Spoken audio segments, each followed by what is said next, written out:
Let me start by saying I like Unity. I believe the core engine has tremendous potential to be a true AAA powerhouse. But the reality is, it is not there yet. Unity is falling behind in several key areas. In this video, I'm going to share my thoughts on what Unity needs to do to become a genuine competitor to Unreal Engine, which pretty much every AAA title nowadays is using it.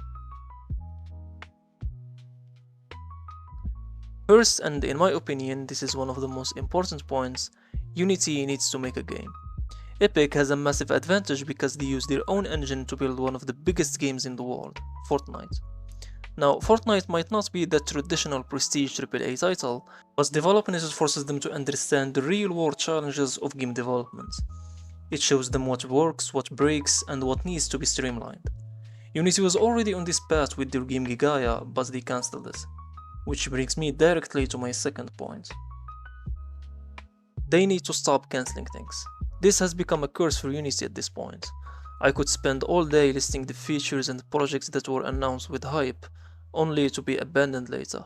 This behavior seriously damages their reputation and removes any developer trust. Most importantly, they need to stop killing vital features the engine desperately needs, while simultaneously working on things that, frankly, nobody asked for. Now, one of the reasons I say Unity has the foundation of an amazing engine is its flexibility, especially on the rendering side of things. The amount of extendability is truly incredible. You can create custom render pipelines, custom features, custom passes, write shader code or use shader graph. However, this strength is completely undermined by the split between HDRP and URP. In my opinion, this division makes the engine feel amateurish.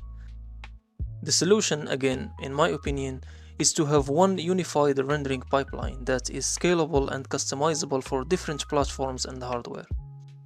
And to be clear, when I say a unified pipeline, I don't mean a watered-down compromise. I mean one single pipeline that is both highly optimized and packed with every modern rendering feature required for AAA graphics. Right now we're stuck with a false choice. HDRP has some advanced features, but it's often painfully slow for reasons that are hard to justify. On the other hand, URP is more performant, but it's missing a massive number of the rendering features that Unreal provides out of the box. Now, some might argue that this is the whole point, a deliberate trade-off between performance and features. But in my opinion, that is just an excuse. It feels less like a thoughtful design choice and more like an admission that they can't or won't properly optimize a feature-rich pipeline. Let's be honest, even at its best, HDRP isn't pushing the absolute boundaries of what's possible in real-time graphics today. Unity really needs to stop making excuses, merge the best of both worlds, and start building a single, truly modern rendering pipeline that can actually compete. I've heard that they are considering this, so I really hope they go down that route. This one is frankly a straight embarrassment. Unity's animation system feels like it's stuck in the 2010s era. I want to go in depth with this one, but there is not much more to say, to be honest. The comparison with Unreal's animation system isn't even a contest. It is lacking behind in somewhat a criminal way that I can't even comprehend. To their credit though, Unity is working on a new system that looks promising. But given their track record, let's just hope they don't cancel this one too.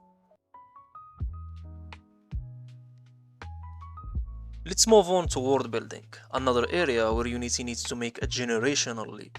The built-in terrain system is severely lacking. While it works on a basic level, when you compare it to what Unreal offers out of the box, the gap becomes painfully clear. Unreal's core landscape system is incredibly powerful, allowing for detailed sculpting and complex material layering across vast terrains. On top of that, their sophisticated foliage tool lets you paint millions of instances of trees, rocks, and grass with detailed artistic control. Next to that, Unity's toolset feels at least a generation behind. And yes, you can find incredible world building tools on the asset store, but that's the problem. This shouldn't be optional. This should be core features that a AAA focused engine must provide. For major studios to consider Unity more often, sophisticated integrated world building tools are not a luxury. They are in fact a requirement.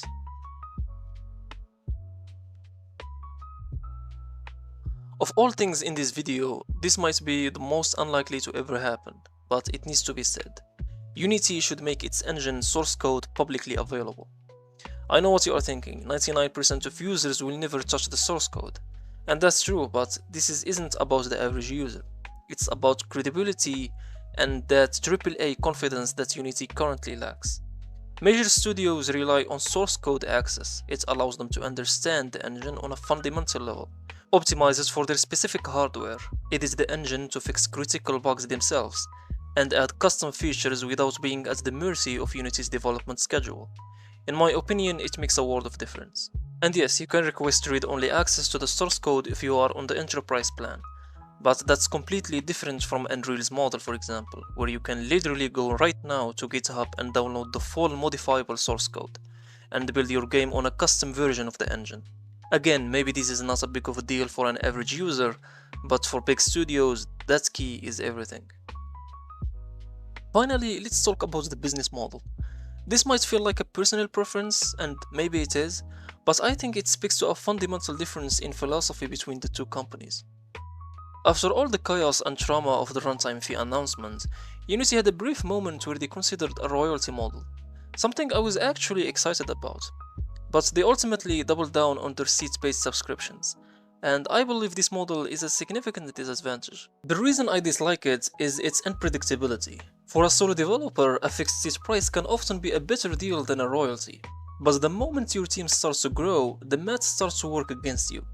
A medium-sized studio with even 20 people is suddenly facing a significant fixed annual cost, regardless of whether their game is even profitable yet. But there is another detail I dislike, one that many people don't even know about.